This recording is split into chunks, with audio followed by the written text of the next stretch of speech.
আরেক মেয়ে, গণরুমের আরেক মেয়েকে হচ্ছে পায়ের রক কেটে দিয়েছিল। এটা আমার সুফিয়া কামাল হলের ঘটনা, as far as I no.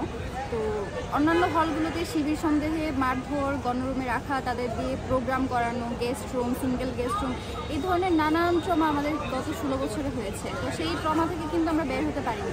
যখন জুলাই আন্দোলন হলো একদম পিক মোমেন্টে, তখন কিন্তু আমরা সিদ্ধান্ত নিয়েছিলাম যে আমরা ক্যাম্পাসে কোনো ছাত্র রাজনীতি হতে দিব না।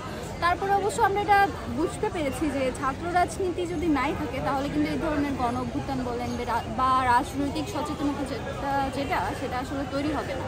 তো সেই জায়গা থেকে আমি যখন আমাদের জুলাই পরবর্তী যে ক্যাম্পাস, নতুন প্রশাসন, সব কিছু থেকে যখন আমাদেরকে বিভিন্ন রাজনৈতিক দলের প্রতিনিধি এবং বিভিন্ন সংগঠনের প্রতিনিধি নিয়ে যখন হচ্ছে মিটিং করা হয়, তখন আমার নিজের প্রস্তাবনা ছিল যে সামগ্রিক একটা যদি থাকেও কমিটি, সেটাতে যাতে আপত্তি করা না হয়, তবে যদি হল ভিত্তিক রাজনীতি হয় তাহলে সেই ক্ষেত্রে যাতে আপত্তি করা হয় বা সেটা যাতে হতে দেওয়া না হয়। এটা এই জন্যই, কারণ হল ভিত্তিক রাজনীতির ক্ষেত্রে যেটা হয়, ব্যক্তিকেন্দ্রিক রাজনীতি শুরু হয়। কে কত বেশি প্রোগ্রামে কে কতজন বেশি দিতে পারলো, কার প্রোগ্রাম কত বেশি শক্তিশালী, কে কত বেশি স্ট্রং ক্যান্ডিডেট, এই ধরনের প্রতিযোগিতা শুরু হয়। এবং এই প্রতিযোগিতা করতে গিয়ে নিজের স্বার্থের জন্য ঢাকা বিশ্ববিদ্যালয়ে যারা নতুন আসে বা প্রত্যেকটা বিশ্ববিদ্যালয়ে যারা ফার্স্ট ইয়ারের ফ্রেশার্সরা আসে, তাদের উপর দিয়ে এক ধরনের মানসিক অত্যাচার, শারীরিক অত্যাচার পর্যন্ত করায়।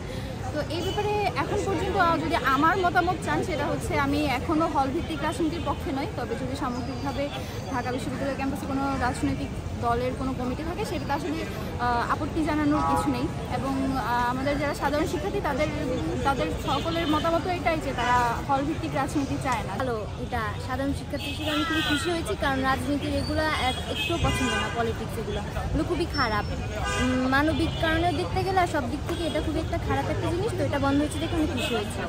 এক কথায় যদি রাজনীতি হয় তাহলে অসুবিধাগুলো অনেক ধরনের অসুবিধা, যেমন হচ্ছে হলে থাকলে ওরা বলে যে হচ্ছে যারা থাকে যে অনেক ধরনের জোরপূর্বক তাদের অ্যাক্টিভিটিস করানো হয়, অনেক কিছু করানো হয় তাদের মতের বিরুদ্ধে গিয়ে।